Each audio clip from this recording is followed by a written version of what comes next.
আসসালামু আলাইকুম রহমতুল্লাহ। তো বাংলাদেশ আপামর জনগণ, তৌহিদ জনতা সবাই এখন রাজপথে চলে আসছে।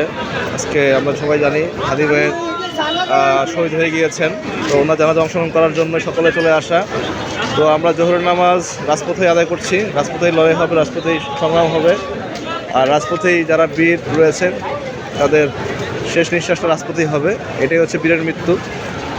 তো দেখতে পাচ্ছেন মানুষ আর মানুষ, মানুষ আর মানুষ। বর্তমানে আমরা রয়েছি চক্ষুয়াশল অথবা তেজগাঁ কলেজের কাছাকাছি এরিয়াতে। তো মাশাল্লাহ, দেশপ্রেমিককে শেষ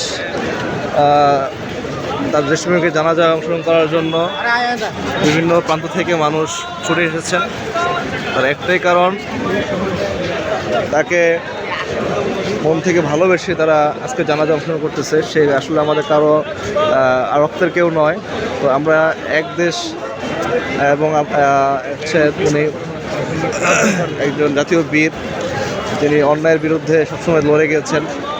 তার এই রাজনৈতিক সময় পথ চলা বেশি দিনের জন্য নয়, অল্প কিছুদিন সময় হলেও মানুষের অন্তরে খুব অল্প সময়ে স্থান করে নিয়েছেন। তার একটা অভিপ্রায় বা অভিপ্রকাশ আপনারা দেখতে পাচ্ছেন। এই যে আমরা একসাথে এসেছি প্রায় সাতজনের মতো। তো বিভিন্নভাবে বিভিন্ন মানুষজন, আমাদের পরিচিত মানুষজন, তারাও অনেকে আসছেন।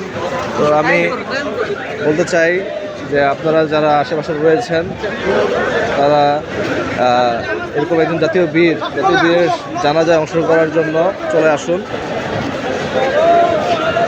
অনেকেই বলবেন এটা ফরজে কিফায়া, একজন গেলেই চলে, কিন্তু এটা কোনো কথা নয়।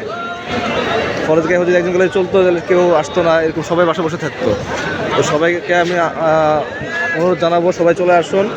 এবং জানাজার পরপরই সময় বর্তমান হাদি চত্বর, এই হাদি চত্বরে সবাই সমবেত হবেন। আসেন। আসসালামু আলাইকুম।